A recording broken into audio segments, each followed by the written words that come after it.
la portion des fils de Juda, car la portion des fils de Juda était trop grande pour eux. Et c'est au milieu de leur héritage que les fils de Siméon reçurent le leur. Est-ce que vous comprenez? Ce n'est que normal parce que Juda, c'est les lions. Siméon, c'est l'agneau qui doit être dans les lions. Amen. Rappelez-vous Samson, quand il a rencontré les lions, il a trouvé le miel dans. Or, les lions, c'est la loi, le miel, c'est la grâce. La grâce, et même la loi, quand elle était là, la grâce était là-dedans, mais cachée. Amen. Or, la grâce, c'est qui? La grâce, c'est Christ. La Bible dit que quand Jésus dit dans les rouleaux, il est question de moi, il ne parle pas d'Éphésiens. Il ne parle pas de Corinthiens. Bien que nous, on sait que Corinthiens, Éphésiens, tous les autres là parlent de lui, mais lui parlait de la loi. C'est pour dire que dans la loi, on parle de moi. Donc, dans les lions, il y a le miel. Dans Judas, il y a Siméon. C'est pour ça que j'ai dit que Siméon, c'est l'agneau. Lévi, c'est les sacrificateurs. Or, pour que nous recevions le pardon, il faut que les sacrificateurs prennent l'agneau. Je ne sais pas si nous comprenons. Voilà pourquoi Lévi et Siméon sont allés pour la délivrance des Dinah. Je ne sais pas si quelqu'un me comprend. Amen. Ok. Évoluons. On a terminé la bénédiction du Père. C'est ça, non? Allons à la bénédiction de Moïse. Deutéronome 33. Toujours Lévi. Parce que nous cherchons à comprendre Lévi.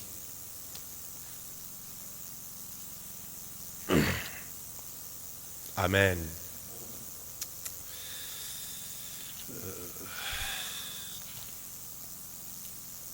Deutéronome 33. Frère Junior va nous faire la lecture de la bénédiction de Lévi.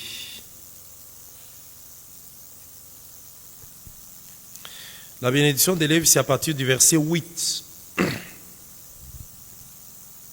Deutéronome 33, de verset 8, nous lisons notre Jésus-Christ. Amen. Suivez, bien-aimés, suivez. Suivons la lecture. Oui, Deutéronome 33, verset 8, nous lisons notre Jésus-Christ. Amen. Sur Lévi, il dit, les Tumim et les Urim ont été confiés à l'homme saint que tu as tenté à Massa et avec qui tu as contesté aux eaux de Mériba. Lévi dit de son père et de sa mère, je ne les ai point vus. Il ne distingue point ses frères, il ne connaît point ses enfants, car ils observent ta parole et ils gardent ton alliance. Ils enseignent tes ordonnances à Jacob et ta loi à Israël. Ils mettent l'encens sous tes narines et l'holocauste sur ton autel. Bénis sa Verset force, 11, oui. Verset 11. Bénis sa force, ô Éternel, agrée l'œuvre de ses mains, brise les reins de ses adversaires et que ses ennemis ne se révèlent plus. Ne se relève. Ne se relèvent plus. Vous avez compris comment est-ce que Moïse contredit Jacob, hein? Est-ce que quelqu'un a vu ça? Quelqu'un a vu ça? Jacob lui avait dit que comme les instruments de Lévi et de Siméon étaient des instruments de violence, en tout cas je vais les séparer. Je vais les disperser. En les dispersant, Lévi n'a pas eu de territoire. Mais Lévi a eu des portions de ses frères seulement. Amen. Pourquoi? Parce que Jacob n'était pas content des instruments de guerre avec lesquels ils sont allés délivrer Dinah. Mais ici, Moïse lui dit, bénis sa force, ô Éternel. Donc la force avec laquelle il a tué les gens là quand ils étaient dans la circoncision là. Moïse bénit ça. Bénis sa force, ô Éternel, agrée l'œuvre de ses mains. Les mains de Lévi feront un travail et ce travail-là apportera la délivrance. C'est un travail pour délivrer le peuple. Brise les reins de ses adversaires et que ses ennemis ne se relèvent point. Effectivement, lorsque Lévi a attaqué, ses ennemis ne s'étaient plus levés. Je voudrais vous dire ici, Quand nous lisons les enfants de Jacob, nous croyons que les puissants, les plus forts, c'est seulement Judas. Parce que c'est lui le roi, le lion. Attention, lui, il est roi, mais les sacrificateurs aussi, c'est un guerrier. Amen. Ces instruments sont des instruments de combat. On ne prenait pas un sacrificateur qui avait un défaut de la main.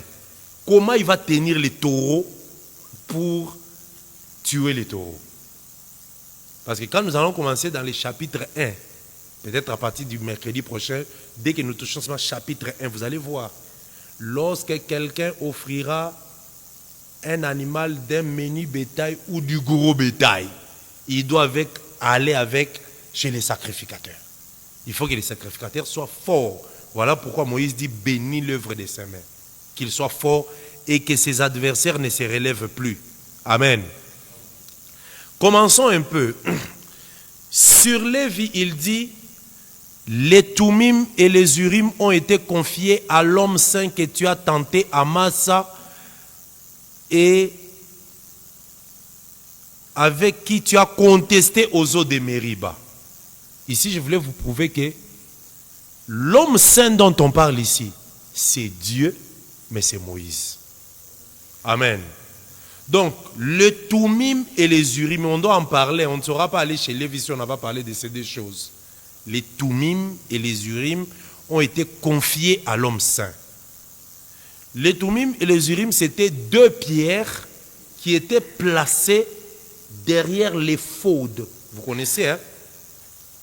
Le pectoral du jugement, c'était sur le pectoral qu'il y avait des pierres.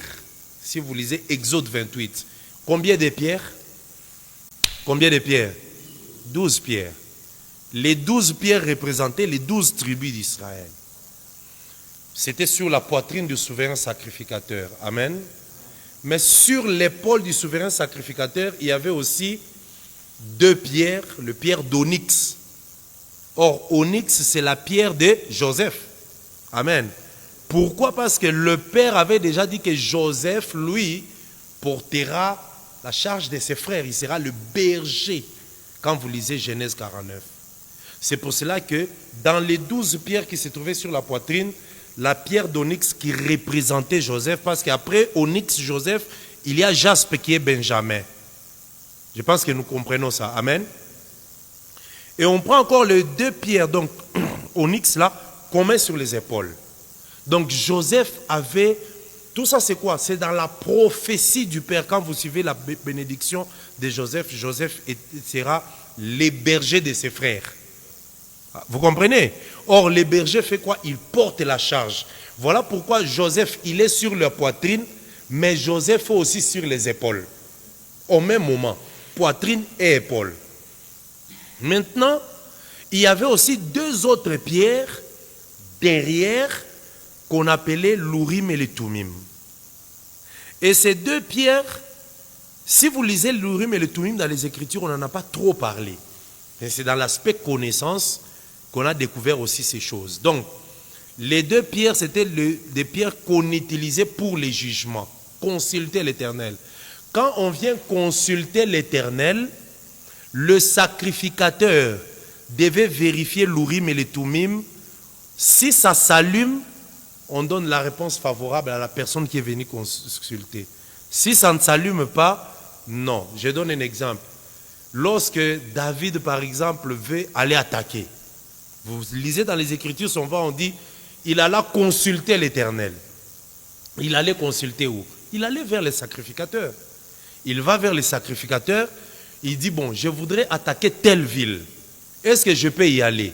Le sacrificateur va vérifier l'Urim et le Toumim pour poser la question. Donc l'Urim et le Toumim avaient le rôle de donner l'éclaircissement au peuple par les sacrificateurs. Mais c'est les sacrificateurs qui portaient l'Urim et le Toumim. Amen. Ce n'était pas... C'était les souverains sacrificateurs, pas tous les sacrificateurs, les souverains sacrificateurs. Donc en Israël, c'est dans le vêtement du souverain sacrificateur qu'il y avait ces deux pierres-là. Mais je vais vous raconter une histoire. Un jour, David, lisons un peu ça, vous allez comprendre quelque chose. 1 Samuel chapitre 22. Amen. Nous sommes dans l'école, non? On doit marcher, exploiter, tout ça. Que le Seigneur vous bénisse. 1 Samuel 22, c'est 1 Samuel 22. Je retrouve très rapidement ces passages-là.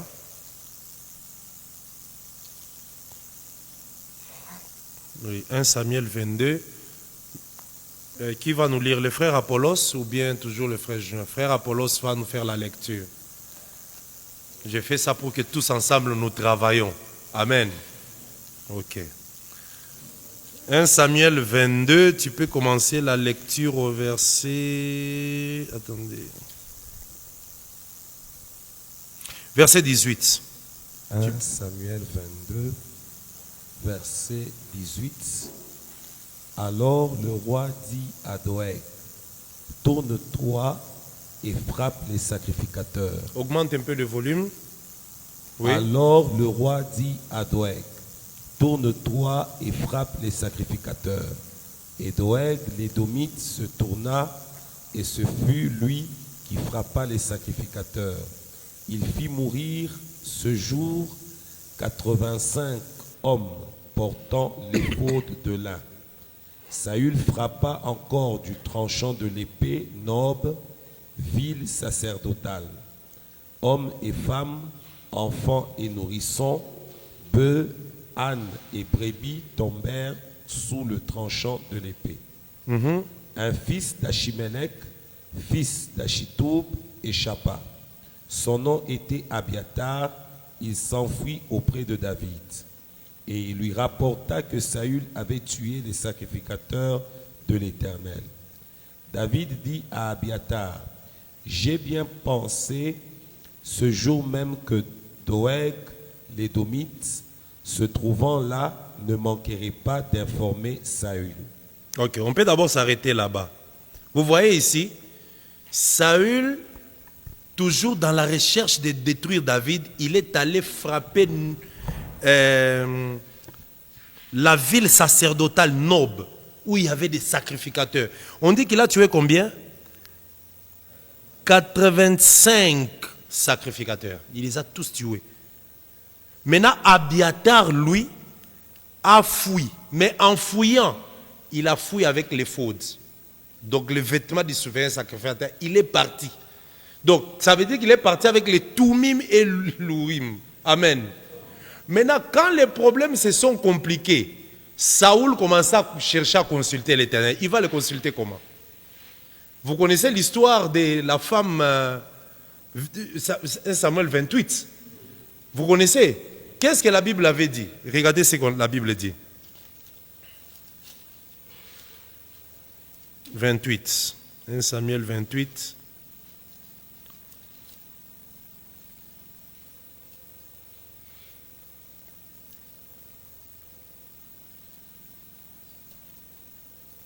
Oui, 1 Samuel 28. On peut prendre la lecture à partir du verset... Bon, verset 5. À la vue du camp des Philistins, Saoul fut saisi de crainte. Un violent tremblement s'empara de son cœur. Saoul consulta l'Éternel. Et l'Éternel ne lui répondit point ni par des songes, ni par l'Oumim, ni par les prophètes. Pourquoi? Il a frappé les sacrificateurs, maintenant il part consulter l'Éternel. Or, les sacrificateurs lui donneront la réponse en fonction de l'Urim et le Toumim. Amen. Or, l'Urim et le Toumim, déjà Abiatar avait fui avec. Il a fui Saoul, il a quitté Saoul, il est parti là où il y avait David. Maintenant, si vous suivez dans la suite des temps, vous verrez que David, maintenant, lui a consulté l'Éternel. S'il devait partir, c'est quoi, la ville de Keïla ou quelque chose? Et l'Éternel lui a répondu. Pourquoi? Parce que lui avait déjà les sacrificateurs qu'il avait amenés. Relisons chapitre 23. Toujours là, tournons un peu. Chapitre 23. Chapitre 23. Verset 3. Je lis au nom de Jésus-Christ. Mais les gens de David lui dirent, voici, nous ne sommes pas sans crainte ici, même en Juda. Que sera si nous allons à Keïla contre les troupes des Philistins? David consulta encore l'Éternel et l'Éternel lui répondit, lève-toi, descends à Keïla, car je livrerai les Philistins entre tes mains. David alla donc avec des gens à Keïla, il s'est battu contre les Philistins, il amena le bétail et leur fit éprouver une grande défaite. Ainsi David délivra les habitants de Keïla. Lorsque Abiatar, fils d'Achimélec, s'enfuit vers David à Keïla, il descendit ayant en main l'éphod. Amen. Amen. Donc, l'Urim et les Tumim, ce sont des instruments, ce sont des pierres, hein, des instruments qui étaient dans le vêtement du souverain sacrificateur pour donner un jugement. Aujourd'hui, l'Urim et les Tumim, c'est l'esprit de la révélation. C'est l'esprit de la prophétie. Quand il y a un problème, nous cherchons la face de Dieu, l'esprit de la prophétie nous éclaire. C'est ça l'Urim et Tumim. Mais là-bas, dans la bénédiction de Moïse, il dit que l'Urim et les Tumim ont été confiés à l'homme saint que tu as tenté à Massa, avec qui tu as contesté aux eaux de Mériba. Amen. Massa veut dire épreuve ou test. Mériba veut dire contestation. Amen. Lisons ça. Pourquoi on dit, regardez, à l'homme saint. L'homme saint là c'est qui? Ici, l'homme saint, c'est l'Éternel, c'est Moïse. On n'a pas dit les hommes, on a dit l'homme saint. Pourquoi? Parce que l'Éternel lui-même était déjà descendu, il est entré dans Moïse. C'est pour ça que l'Éternel avait fait Moïse Dieu. Amen. Alors, allons un peu là où ils avaient contesté. Allons un peu là où il y avait la contestation. Exode 17. Là où il y avait la contestation.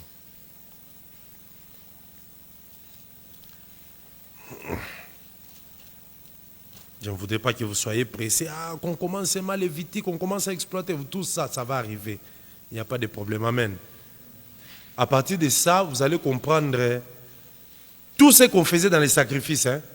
Pourquoi les rognons, pourquoi les flancs, pourquoi le lobe de foie, toutes ces choses-là. Amen.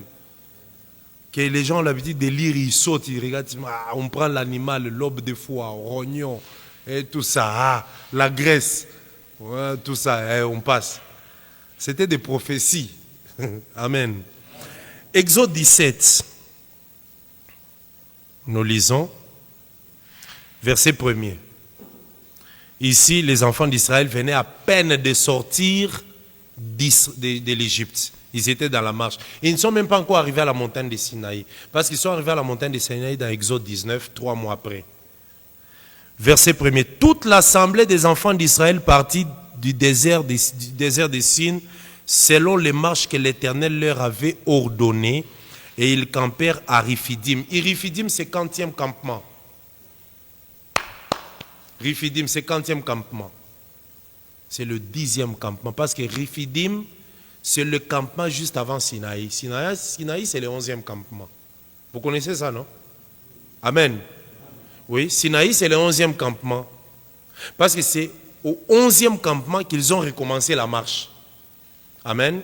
Ça prouve que les 10 premiers campements, c'est l'image de la loi, les psaumes et les prophètes. Et là-bas, si vous regardez du premier campement, quand ils ont quitté, c'est quelle ville? Ramsès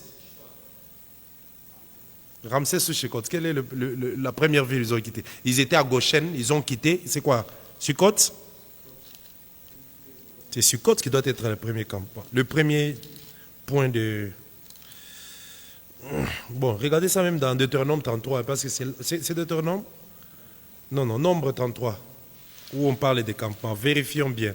Il faut qu'on explique des choses avec précision.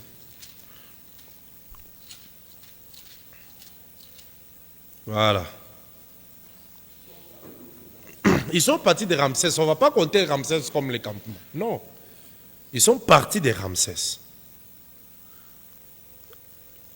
Nombre 33, je commence à partir du verset 3. Ils partirent de Ramsès le premier mois, le 15e jour du premier mois, le lendemain de la Pâque. Les enfants d'Israël sortirent la main levée à la vue de tous les Égyptiens. Et les Égyptiens entraient enterrèrent ceux que l'Éternel avait frappés parmi eux. Tous les premiers-nés, l'Éternel exerçait aussi des jugements contre leur Dieu. Les enfants d'Israël partirent de Ramsès et campèrent à Sukkot. Amen. Des Sukkot jusqu'à Riphidim, c'est 10 campements. Mais si vous regardez, pendant les 10 campements, leur marche, ils marchaient en désordre. Vous comprenez? Ils marchaient en désordre. Si un Zabulonien avait un ami danite, ils marchent ensemble, ils disent non, nous sommes amis, la marche elle est longue, viens, on va marcher ensemble. C'est lui de la tribu de Nephtali qui avait, entre parenthèses, sa copine de la tribu de Manassé. Il dit, on va marcher ensemble. C'est comme ça qu'ils ont marché de Sukkot jusqu'à Riphidim.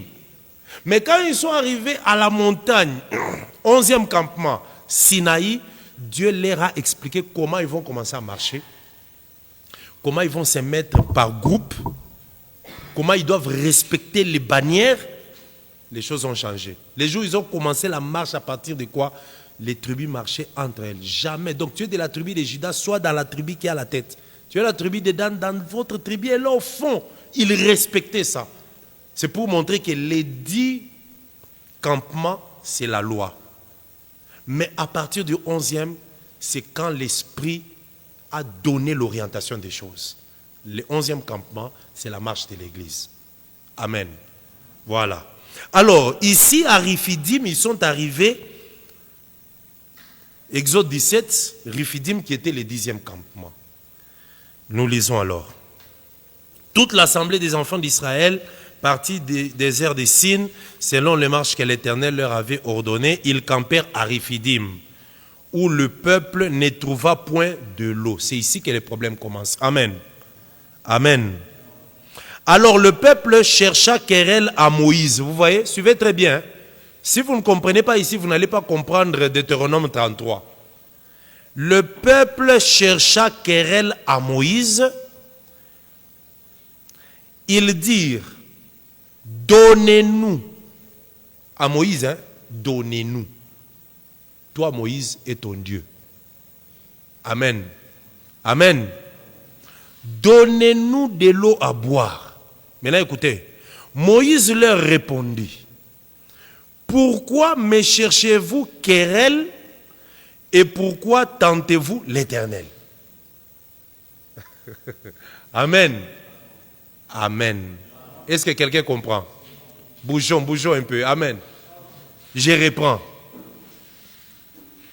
Alors le peuple chercha querelle à Moïse. Ils dirent, donnez-nous de l'eau à boire. Moïse leur répondit, pourquoi me cherchez-vous querelle à boire et pourquoi tentez-vous l'Éternel? Maintenant, rentrez dans Deutéronome 33. Qu'est-ce qu'on a dit là-bas? Deutéronome 33, verset 8. Les Toumim et les Urim ont été confiés à l'homme saint que tu as tenté. On avait tenté qui? Dans Exode 10, 17. Prenez les 2 livres là, tenez à la fois, on travaille frère. On travaille. Amen. Amen. La Bible dit que si tu lis beaucoup, tu réussiras dans tes entreprises. C'est qu'on fait sur toute cette entreprise. Que ces livres de la loi ne s'éloignent point de ta bouche.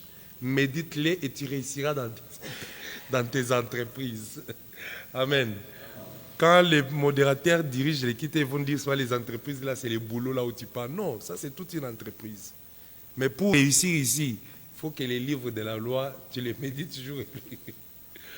Amen.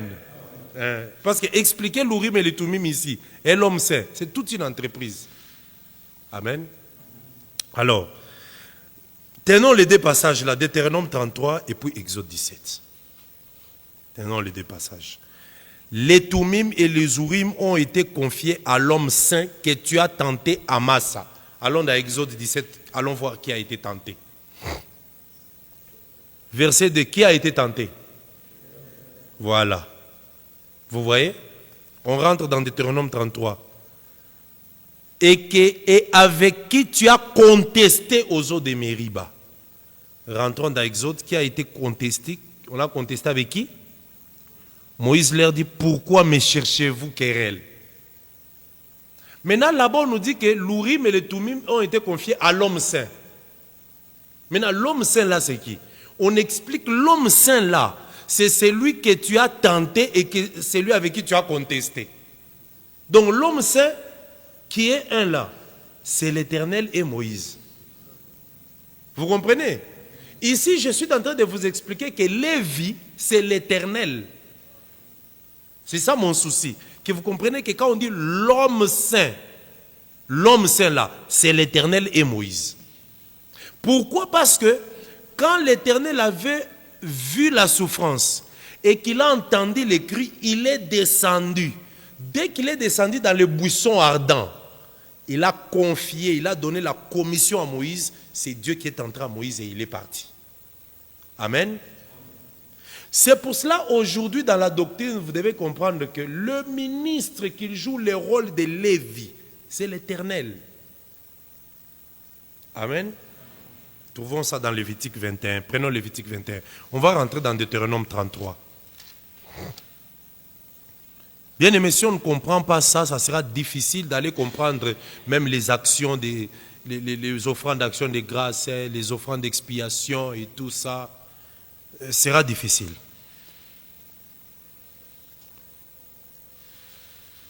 Lévitique 21. Je pense que c'est Lévitique 21.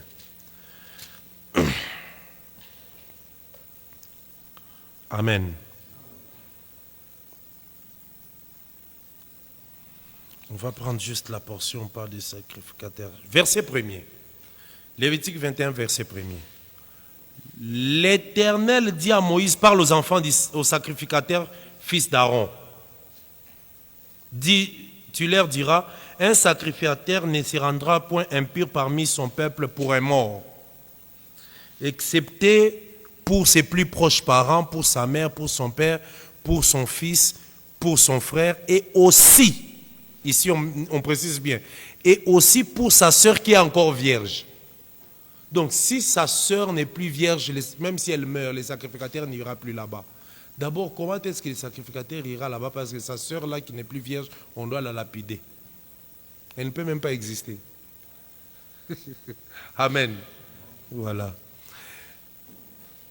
Et aussi pour sa sœur encore vierge qui les touche de près lorsqu'elle n'est pas mariée.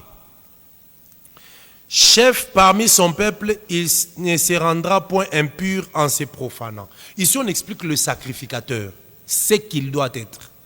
Les sacrificateurs ne feront point de place chauve sur la tête. Ils ne se raseront point les coins de leur barbe. Je sais qu'on aura des questions et ça viendra, ne vous en faites pas. Ils ne feront point d'incision sur leur chair. Ils seront saints pour leur Dieu. Vous voyez l'homme saint? Les sacrificateurs. Amen.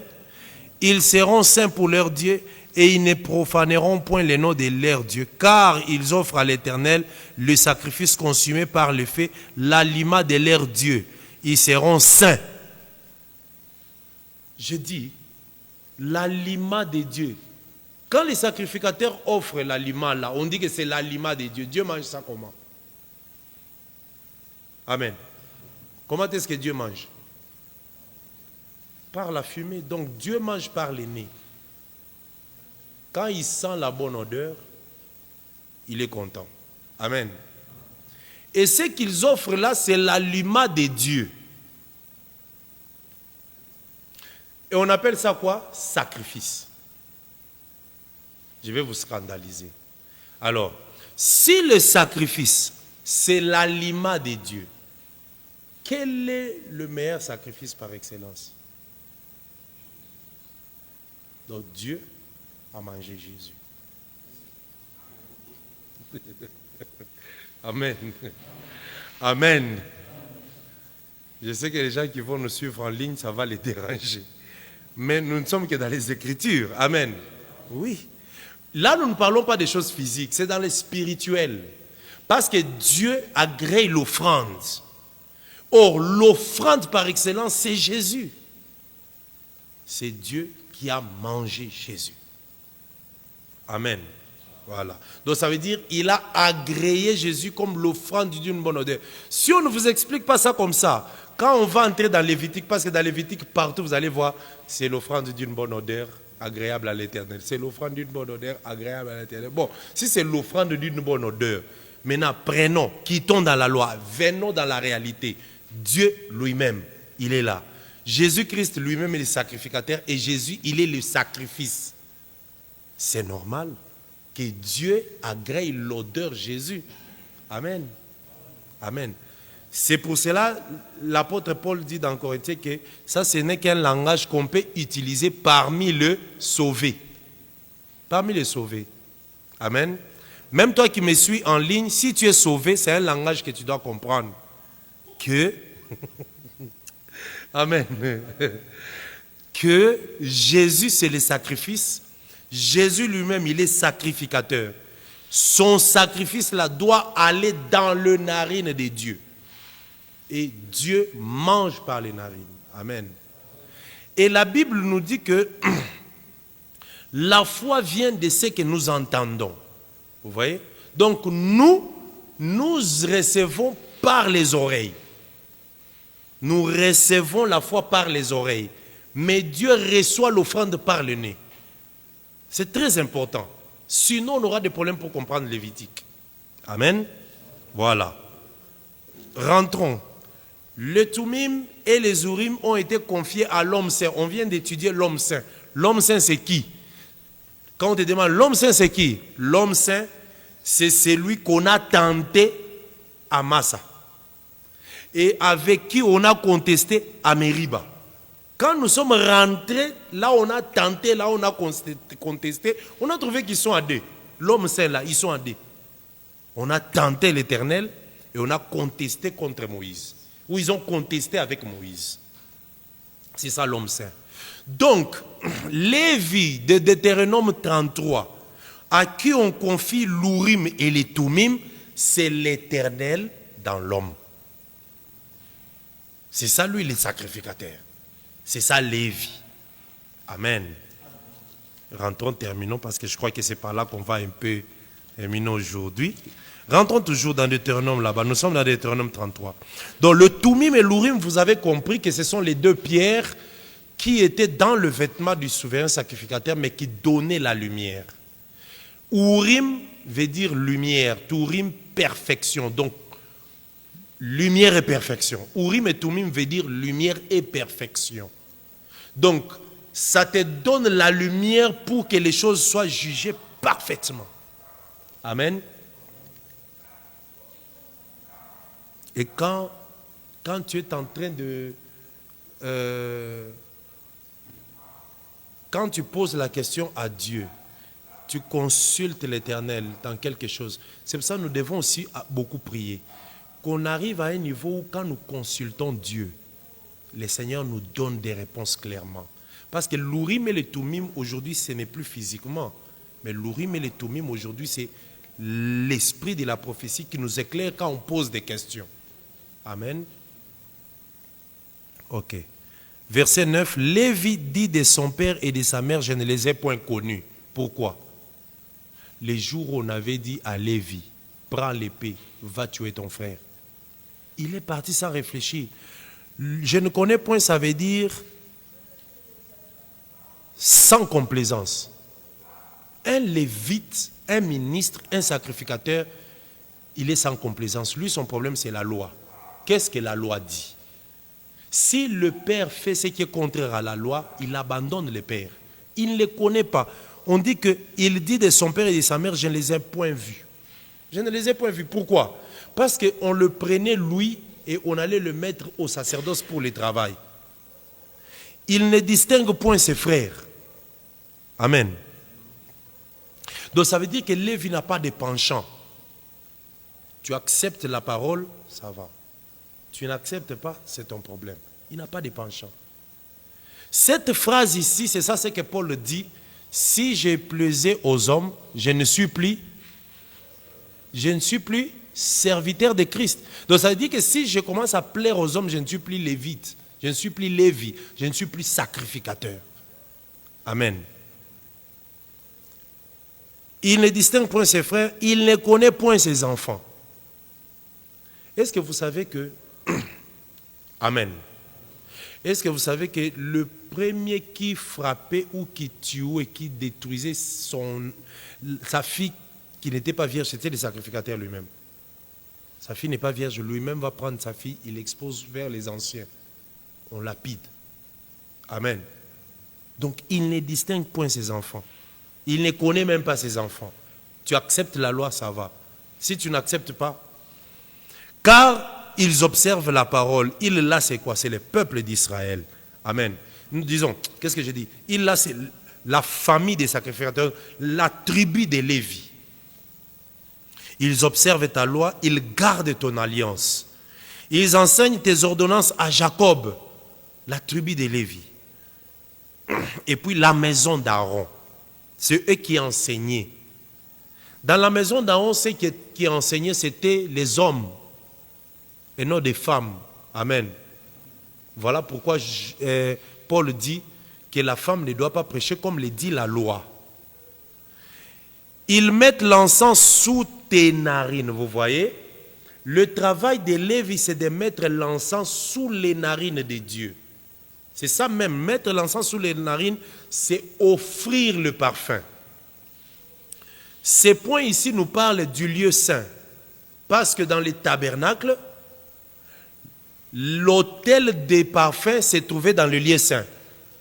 C'était l'autel de quelle matière? Non. L'autel d'or. Amen. L'autel d'or était dans le lieu saint. L'autel d'airain, c'était dans le parvis. Parce que l'autel d'airain était dans le parvis. Pourquoi? Parce que là-bas, c'est là où on brûlait les animaux. Il fallait l'airain parce que c'est l'airain qui résiste à la chaleur, au feu. Amen. Bien sûr, l'or aussi résiste. D'ailleurs, l'or, pour mesurer qu'il est bon, il doit passer par les feux. Mais l'autel des parfums, c'était l'autel en or, dans le lieu saint. Dans le lieu saint, tout était en or. Les chandeliers en or, la table de proposition, toutes ces choses-là. Donc, toutes ces choses-là, c'était en or. Amen. Recouvert d'or. Bon, même si on a fait quelque chose en bois, mais on recouvrait d'or. Alors, mettre l'encens sous les narines, c'est le lieu saint. Mais après l'encens sous les narines, c'est quoi? Et l'holocauste sous ton autel. Là, c'est le parvis. Vous voyez là où il travaillait? Dans le parvis et dans le lieu saint. Il met l'holocauste sous l'autel et là-bas, il brûle les parfums. Mais dans le lieu très saint, là au fond, il y entrait seulement une fois l'année. Je vous avais enseigné que c'était quel jour? Quel jour? Les jours d'expiation. Ça tombait quand? Le quantième? Le 10e jour du 7e mois. Vous devez connaître ça. Amen. Connaître ça et chanter ça. Ils enseignent tes ordonnances à Jacob et ta loi à Israël. Ils mettent l'encens sous tes narines et l'holocauste sous ton nez. Bénis sa force, ô Éternel. Agrée l'œuvre de ses mains. Brise les reins de ses adversaires et que ses ennemis ne se relèvent plus. Amen. Donc ici, nous avons quand même marché d'abord avec la prophétie pour comprendre Lévi, c'est qui? Le Lévite, c'est qui? Toute la tribu de Lévi, tout celui qui naissait dans cette tribu était Lévite, d'office. Qu'elle soit fille, qu'elle soit garçon, Lévite. Amen. Parce que dans le sacerdoce là, il y avait aussi des filles qui chantaient. Parmi les chantres, il y avait des filles. Ce ne sont pas des filles de la tribu de Nephtali. Amen.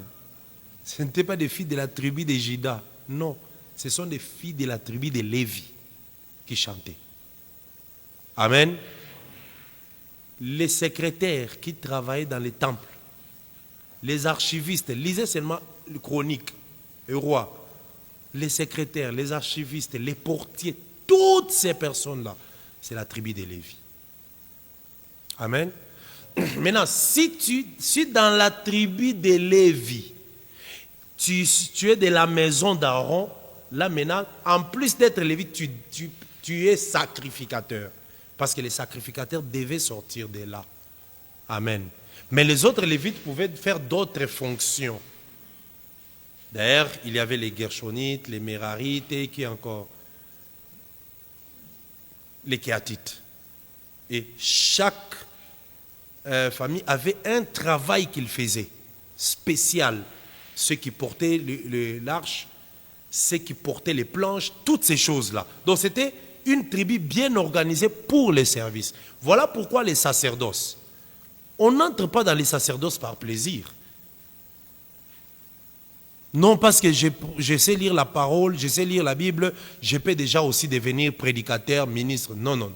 Il y a tellement l'ordre dans ces sacerdoces que Dieu avait déjà tout classé. Nous allons voir toutes ces choses-là.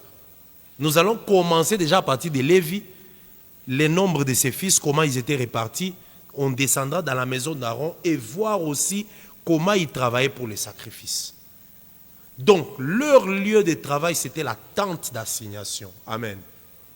Avant, quand on parle de la tente d'assignation, c'est quoi? Ça veut dire les lieux de la rencontre de l'Éternel, d'abord avec Moïse.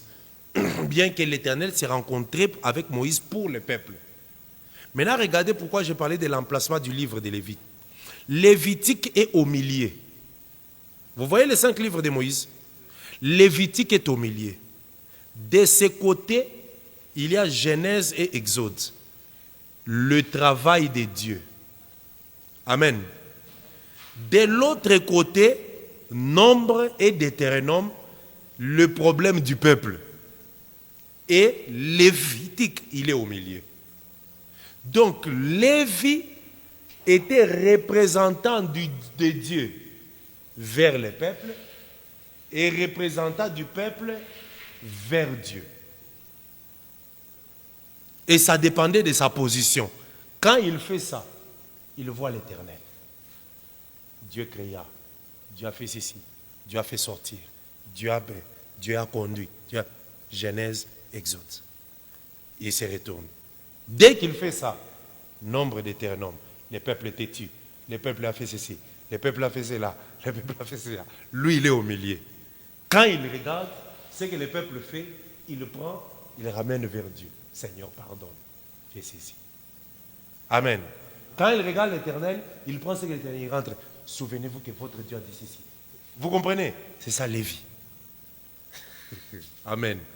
Et c'est comme ça que Dieu l'a placé là. Il est l'arc-en-ciel. Nous allons terminer avec quelques 2 versets, très rapidement. Amen. Exode 28. Exode 28.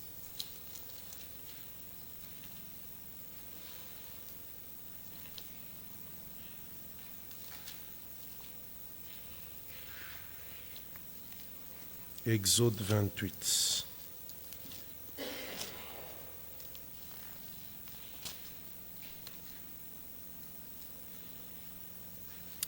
Je vais commencer la lecture.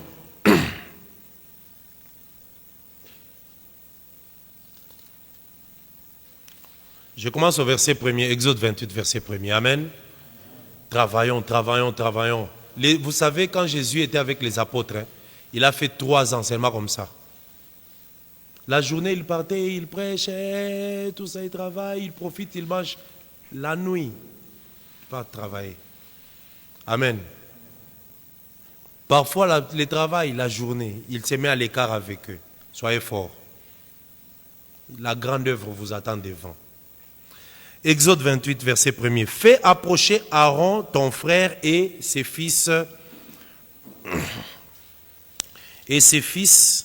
et prends-le parmi les enfants d'Israël pour les consacrer à mon service dans les sacerdoces. Aaron et les fils d'Aaron, Nadab, Abihu, Éléazar et Ithamar. Tu feras à Aaron, ton frère, des vêtements sacrés pour marquer sa dignité et pour lui servir de parure. Tu parleras à tous ceux qui sont habiles et à qui j'ai donné un esprit plein d'intelligence. Ils feront des vêtements d'Aaron afin qu'ils soient consacrés et qu'ils exercent dans mon sacerdoce. Dans les sacerdoces, il y a des habits qu'on doit avoir pour y entrer. Amen. C'est pour cela, tout ministre, tout celui qui entre dans les sacerdoces, qui a l'habit de l'impudicité, il faut l'excommunier. L'habit du vol, de l'escroquerie, ce sont des habits. Hein? Amen. Ce sont des habits. Vol, escroquerie, impudicité, mensonge. Ce sont des habits qui ne sont pas sacerdotales. Il faut l'excommunier. Amen. Verset 4. Voici les vêtements qu'ils feront. Un pectoral, un éphod, une robe, une tunique brodée, une tiare, une ceinture. Ils feront des vêtements sacrés à Aaron, ton frère, et à ses fils, afin qu'ils exercent mon sacerdoce. Ici, vous avez vu, on leur a fait des chaussures, des chaussettes. Amen. Mais vous allez voir, on vous dessine un souverain sacrificateur en sandales. Ça, bien aimé, ça n'existait pas. Amen. Mais regardez seulement comment on a dessiné un souverain sacrificateur dans les livres de certaines personnes qui vont même évangéliser avec courage. On refuse de citer les noms. Un souverain sacrificateur en pantalon. On a cité les habits ici qu'ils doivent avoir. Amen. Il n'y a pas de chaussures, il n'y a pas des cinglés, il n'y a pas de chaussettes. Vous savez pourquoi? C'est un sacerdoce du déchaussé, sans chaussures. Déjà, l'heure numéro 1, on lui avait dit enlève les chaussures. Amen. Amen. On lui avait dit d'enlever les chaussures. Que le Seigneur vous bénisse. Alors, verset 4, ils emploieront de l'or, des étoffes teintes en bleu, de pourpre, carmoisi et fin lin, même des couleurs bien précises sur les vêtements. Alors, je vais prendre très rapidement juste une portion. Oui, verset 6. Ils feront le faute d'or, des fils bleus, pourpre, carmoisi et fin lin retors. Il sera artistement travaillé. On y fera 2 épaulettes. Vous voyez les 2 épaulettes? Les 2 épaulettes, hein? Qui les joindront par ces 2 extrémités, et c'est ainsi qu'il sera joint. Donc, l'éphod, c'est quoi? L'éphod, c'est comme un tablier. Vous comprenez? L'éphod, c'est comme un tablier. Et puis ça a des épaulettes. Amen. La ceinture sera de même travail avec l'éphod et fixée sur lui. Il sera d'or, du fil bleu, pourpre et cramoisi et de fin lin retors. Tu prendras 2 pierres d'onyx et tu y graveras les noms des fils des enfants d'Israël. 6 de ces fils, de leurs noms sur une pierre et 6 autres sur la seconde pierre. Donc une pierre ici, on écrit 6 noms. L'autre pierre ici, on écrit aussi 6 noms. Maintenant, les sacrificateurs avaient les 12 noms, mais sur 2 pierres. Amen. Je vous ai dit que les 2 pierres, ne vous en faites pas, toutes ces choses on lit comme ça, que ça vous fasse bien de lire, parce que ça vous permettra de comprendre Lévitique. Amen. Voilà. Ici, c'est sur l'éphod, il y a les 2 pierres, mais avec 6 noms ici, 6 noms là-bas. Donc les 12 tribus sont sur les épaules du souverain sacrificateur. Pourquoi? L'Éternel voulait dire au souverain sacrificateur que c'est toi qui portes la charge de tout le peuple. Amen. Aujourd'hui aussi, le ministre porte la charge du peuple. En prière, dans les conseils, dans les réconforts, dans les exhortations, les soutiens, même matériellement, même physiquement, même spirituellement, tout. Amen. Alors, tu prendras 2 pierres d'onyx et tout ça, verset 10, 6 de leurs noms sur une pierre et 6 autres sur la seconde pierre, d'après l'ordre des naissances. Tu graveras sur les 2 pierres les noms des fils d'Israël, comme on grave les pierres et les cachets. Tu les entoureras de montures d'or. Donc la pierre, elle est là, on fait une monture tout autour, mais en or. Amen. Que le Seigneur vous bénisse. Tout autour, comme ça, en or. Et puis, vous savez, les épaulettes là avec des pierres, ça pesait, mais on dépose ça sur l'épaule. Donc, le poids du peuple. Tu mettras les 2 pierres sur les épaulettes de l'éphod en souvenir des fils d'Israël, et c'est comme souvenir qu'Aaron portera leur nom devant l'Éternel sur les 2 épaules. Tu feras des montures d'or et 2 chaînettes d'or pur que tu tresseras en forme de cordon, et tu fixeras aux montures les chaînettes ainsi tressées. Verset 15. Tu feras les pectorales du jugement. Artistement travaillé, tu les feras du même travail que l'éphod, et tu les feras d'or, de fils bleus, pourpre, cramoisi, fin lin retors. Il sera carré et double. Sa longueur sera d'un empas et sa largeur d'un empas. Vous voyez le pectoral? Regardez. Le pectoral, c'était un truc comme carré. Amen. Mais on dit que sa longueur d'un empas. L'empas, c'est ça, d'ici jusque-là. Quand j'ai fait ça, c'est ça, un empas, cette mesure-là. Vous voyez? Bon, ça c'est l'empas. Ça c'est mon empas, mais l'empas du sacrificateur Moïse. Oui, attention, c'est important. Hein? Oui, parce que c'était Moïse que Dieu avait pris sa mesure. C'était sa mesure d'un empas. Ou la mesure sacerdotale. Vous voyez? Mais, quand on vous parle dans Apocalypse, qu'on a pris la mesure de la ville, mesure d'ange et non mesure de l'homme. Vous savez pourquoi? Moïse, Dieu l'a amené à la montagne pour voir ce qui est dans le ciel et venir représenter sur la terre. Dans le ciel là, c'est l'empas d'ange. L'ange là, c'est l'Éternel lui-même. Il y avait l'empas d'ange. Maintenant, Moïse, quand il descend, lui aussi utilise son empas, ou l'empas de celui qui va faire. Ceux qui vont confectionner leur empas. Mais l'empas que lui a vu, c'est l'empas d'ange. On verra ça dans l'Apocalypse. Amen. Ok. Alors, les verset 17. Non, verset 16 d'abord. Il sera carré et double. Sa longueur sera d'un empas et sa largeur d'un empas. Tu en chasseras une garniture de pierres, 4 rangées de pierres. La première rangée, une sardoine. Donc nous comprenons que sardoine, c'est qui? Regardez les fils, hein? Ruben. Une topaze, c'est Siméon. Une émeraude, c'est Lévi. Voilà. Je m'arrête d'abord là-bas. Une émeraude. Donc ici, Lévi, comme 3e fils, il a la pierre qui est l'émeraude. Maintenant, cette pierre émeraude, c'est la pierre qui joue le rôle de relier Dieu au peuple. Est-ce que vous comprenez? Maintenant, cette émeraude ici, quand nous allons dans l'Apocalypse, je reviens, je sais que ce sont des choses que vous avez déjà eues, on en a déjà travaillé beaucoup, mais quand on revient, c'est bon. Hein? L'apôtre Pierre a dit que il m'est important que je puisse vous dire ces choses pour réveiller mon esprit, bien que vous les connaissez, mais c'est salutaire. Apocalypse. Apocalypse 4. Chapitre 4.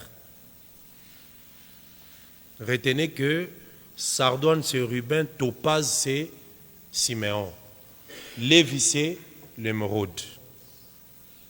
Amen. Apocalypse 4, verset 1er. Après cela, j'ai regardé et voici une porte était ouverte dans le ciel.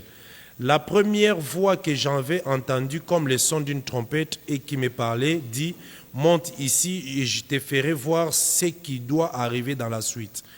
Aussitôt je fus ravi en esprit et voici il y avait un trône dans le ciel et sur ce trône quelqu'un était assis. Celui qui était assis avait l'aspect d'une pierre de jaspe qui est Benjamin et de sardoine qui est Ruben. Et le trône était environné d'un arc-en-ciel semblable à de l'émeraude. Amen. Donc le trône, tout autour, il y avait l'émeraude. Voilà pourquoi dans Nombre, quand nous allons rentrer là-bas, vous allez voir, dans Nombre, Lévi devait s'asseoir tout autour du tabernacle. Or, le tabernacle, c'est ça même le trône de Dieu. Pourquoi? Parce que dans les tabernacles, et exactement dans l'arche, c'est là où il y avait Dieu. Nombre chapitre 7, verset 89 nous dit, lorsque Moïse entrait et qu'il parlait avec Dieu, la voix de l'Éternel sortait du propitiatoire. Vous voyez? Donc cette voix sortait, c'est là où Dieu était assis. Amen. Maintenant, l'émeraude qu'on a vu dans Exode 28, c'est cette émeraude qui est en train d'entourer le trône. Et sur le trône, il y avait un homme assis. C'est cet homme-là qui était aussi entre les deux chérubins. Vous voyez, quand on a fait les couvercles de l'arche, on a mis deux chérubins. Maintenant, entre les deux chérubins-là, il y avait l'homme. C'est cet homme-là.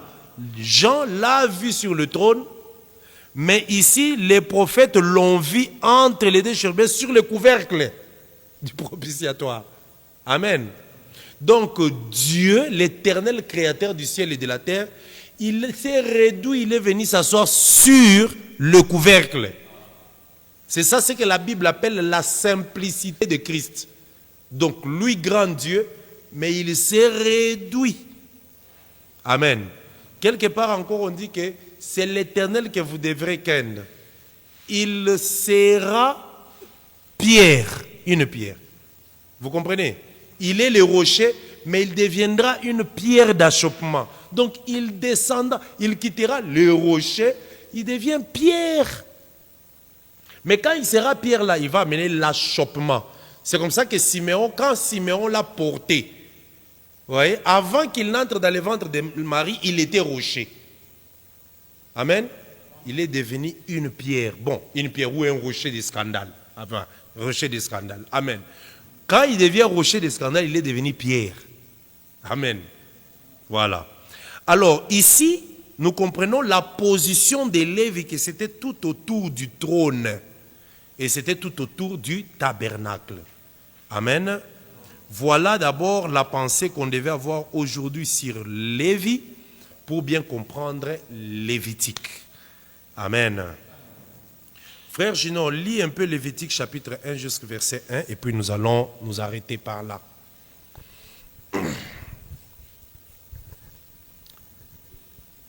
Amen. Frère Junior fait la lecture. Lévitique chapitre 1 verset 1er. Frère Christian, aide-nous pour Frère Junior. Ok, déjà. Lévitique chapitre 1, le premier verset, nous lisons au nom de Jésus-Christ. Amen. L'Éternel appela Moïse de la tente d'assignation et il lui parla et dit, continue. parle aux enfants d'Israël et dis-leur, lorsque quelqu'un d'entre vous fera une offrande à l'Éternel, il offrira du bétail, du gros ou du menu bétail. Tu peux t'arrêter là-bas. Ce qu'on vient de lire là, c'est ça même la base de Lévitique. Lorsque quelqu'un d'entre vous fera une offrande à l'Éternel, il offrira du bétail, du gros ou du menu. Menu veut dire petit. Amen. Gros ou menu bétail. Donc, l'homme quand il vient pour offrir, il vient avec ces deux choses. Soit gros, soit menu bétail. Amen. C'est ainsi que Dieu, quand lui-même vient pour offrir, il vient avec Christ comme gros et comme menu bétail. Amen. Et le bétail qu'on doit offrir, s'il est gros, le gros c'est le bœuf, taureau ou veau. C'est ça le gros bétail. Bœuf, taureau, veau, c'est le gros bétail. Menu bétail, agneau, chèvre, bélier, c'est le menu bétail. Amen. Mais nous allons comprendre dans la suite comment est-ce que Christ doit maintenant réaliser, parce que Lévitique c'est la loi. Il faut que Christ lui-même, comme il a dit dans Matthieu, ne pensez pas que je suis venu abolir Lévitique. C'est ce qu'il voulait dire, non? Je ne suis pas venu abolir Lévitique, mais je suis venu accomplir. Donc notre démarche, c'est voir comment est-ce que Christ a accompli. Point par point. On lit, on voit comment il accomplit. On lit, on voit comment il accomplit. Amen. Du premier chapitre jusqu'au 27e chapitre. Parce que c'est la loi que lui a accomplie. Jésus, il est à la fois menu bétail et gros bétail. Amen. Que le Seigneur vous bénisse. Pour aujourd'hui, nous allons nous arrêter ici. Que la paix de Christ soit avec vous. Nous allons, aujourd'hui c'était la première séance, on a eu beaucoup de petits problèmes un peu logistiques. Ce qu'on a vu aujourd'hui nous permettra d'amender et de corriger pour que la séance prochaine se passe sans problème. Alors j'aimerais que tout ce que vous avez suivi et noté, maintenant le mercredi prochain, on va commencer par des questions et puis nous continuons. Amen. Parce qu'aujourd'hui, vous allez poser quelques questions. Vous avez d'abord pris, aller emmagasiner, préparer les questions. Maintenant, le mercredi prochain, nous prendrons des questions pendant un temps, même 40-45 minutes, et puis nous continuons avec l'exposé. Nous allons commencer les chapitres 1 le mercredi prochain. Amen. Où on parle des holocaustes. On doit connaître les holocaustes, étudier les holocaustes. Chaque position. Vous savez, quand vous lisez les Lévitiques, vous voyez, on dit qu'on prendra l'animal. Lorsqu'on l'a tué, on va asperger le sang. Il y a des jours ou des endroits, des offrandes où il faut prendre le sang et les jeter du côté est. Amen. Un autre jour, les jeter du côté nord. Très important. Tout ce qu'il faisait dans les sacerdoces-là, très important. Il n'y a rien au hasard. Il y avait des sacrifices où on jette les sang du côté du septentrion, donc le nord, ou soit du côté de l'est, toutes ces choses-là. Des cendres qu'on va avec, il faut sortir en dehors du camp. Dehors du camp, c'est quoi? Tout ça, on va comprendre. Amen. Pourquoi il y avait des sacrifices où on devait prendre seulement les rognons? Les rognons, ce sont les reins de l'animal. Les reins, nous appelons reins. Mais pour l'animal, on appelle rognons. Pourquoi on devait prendre les rognons et puis les mettre aussi sur les sacrifices? Vous prenez l'holocauste, l'animal, vous tuez, vous enlevez ce qui est à l'intérieur, le rognon, les entrailles, tout ça. Vous faites sortir. Maintenant, vous allez mettre sur l'autel l'animal et puis vous prenez maintenant toutes ces choses, vous les mettez au-dessus. Pourquoi? C'était dedans. Pourquoi il faut les mettre ça au-dessus? Tout ça, ce sont des prophéties. Amen. Voilà l'importance de ce qu'on va faire et ça va nous apprendre beaucoup de choses. Amen. L'oiseau, quand on veut les sacrifier, pourquoi on ne peut pas prendre seulement les couteaux, l'égorger et puis les sacrifier? Mais l'oiseau, on a dit à Moïse, attention, il faut utiliser l'ongle pour ouvrir la tête. Amen. L'ongle, on ouvre la tête. Très important. Pourquoi? Tout ça, on va voir ça par la grâce de Dieu. Après ces livres, vous serez forts. Vous connaîtrez les sacerdoces, vous maîtriserez, on ne va pas vous mentir. Amen. Et vous allez comprendre tout ce qui était là-bas, pourquoi ça devient comme ceci dans la nouvelle alliance. Que la paix de Christ soit avec vous. Que le Seigneur vous bénisse. Je demande à tous les bien-aimés qui nous suivent en ligne de nous supporter aujourd'hui. C'était la première fois, nous avions commencé, il y a eu interruption suite à certaines difficultés, perturbations des connexions. Cette période nous traversons, c'est que nous suivons, vous qui êtes à l'étranger très loin, sachez que nous sommes en République démocratique du Congo. Il y a un problème de connexion actuellement. Donc supportez-nous, mais tout ceci se passe dès que nous terminons ici, dans quelques minutes, on lance directement tout ce que nous avons pu suivre et partager. Donc par la grâce de Dieu, ça pourra atteindre tout le monde. Et mercredi. Alors nous allons faire 4 mercredis les mois, mais aussi 2 samedis. Pourquoi j'ai dit 2 samedis? Pour nous permettre de venir travailler seulement les questions-réponses. Les samedis. On va commencer à choisir des samedis. Pour les mercredis, c'est tous les... Mais les samedis, on va commencer à s'entendre. À tel samedi, on vient la journée, par exemple, de 15h à 17h ou de 16h à 18h, on travaille des questions, tout ça, parce qu'on doit aller vite. Lévitique a 27 chapitres. Sinon, on risque de prendre 2 mois. Moi, je voudrais qu'on fasse un effort, même dans 1 mois et demi, nous terminons Lévitique. Amen. Que le Seigneur vous bénisse. Ceux qui nous suivent en ligne, Nous avons besoin aussi de vos commentaires, de vos questions aussi. Vous pouvez même les écrire directement. Les numéros qui s'affichent au bas de l'écran là, vous pouvez l'utiliser pour poser des questions sur WhatsApp. Nous sommes ouverts. Ici, c'est à Lubumbashi, en République démocratique du Congo, dans la ville de Lubumbashi précisément, province du Haut-Katanga, dans l'église des dieux de Lubumbashi, assemblée d'Arokaras. Arokaras, c'est le nom de l'avenue sur laquelle l'église et l'assemblée se trouvent. Nous avons aussi plusieurs assemblées, toujours à Lubumbashi. Toi, peut-être qui nous suis à Lubumbashi. Tu es à Lubumbashi, du côté entrée de la ville, vers Kra, il y a une assemblée là-bas, l'église des dieux de Lubumbashi de Kra. Tu es vers la Rwashi, du côté Kimuchi et tout ça. Il y a aussi une église des dieux, assemblée de Bel Air Kimuchi.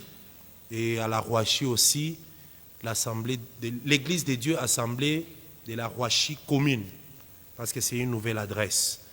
À Kolwezi aussi, l'église des dieux de Kolwezi, juste en ville derrière la poste, tu peux aussi nous rencontrer. Que le Seigneur vous bénisse et que la paix de Christ soit avec tous. Notre numéro de téléphone s'affiche, vous pouvez toujours nous contacter là et le Seigneur vous bénira. Nous allons dire merci à Dieu pour ces moments que nous avons passés vraiment ensemble et que la grâce de Dieu soit avec nous. Merci Jésus. Merci Jésus. Oh merci Jésus. Oh Seigneur. Oui, nous te louons. Nous te louons. Nous te louons. Nous te louons. Oh Seigneur. Alléluia. Oh, règne à jamais. Règne à jamais. Règne à jamais. Règne à jamais. Règne à jamais. Oh Seigneur. Alléluia. Oh, nous t'élèvons. Nous t'élèvons. Nous t'élèvons. Nous t'élèvons. Nous t'élèvons, nous t'élèvons, ô Seigneur, alléluia. Oh, nous t'exaltons, nous t'exaltons, nous t'exaltons, nous t'exaltons, nous t'exaltons, nous t'exaltons, ô Seigneur, alléluia. Nous disons merci à Dieu, prions au nom de Jésus-Christ. Sois loué, Père très saint. Merci pour ton amour et ta grâce. Merci pour ton amour et ta bonté. Sois élevé. Merci parce que tu nous as donné ces moments et ta grâce. Seigneur Jésus, sois élevé, sois béni pour ton amour, ta grâce et ta bonté. Merci pour tout ce que tu fais pour nous, Jésus. Que ton nom soit loué, que ta grandeur nous conduise, Jésus. Merci pour ton amour et ta bonté. Sois élevé, Père très saint. Au nom de Jésus-Christ, nous avons ainsi prié. Merci pour ta grâce. Sois élevé, Père éternel. Au nom de Jésus-Christ, nous t'avons ainsi prié.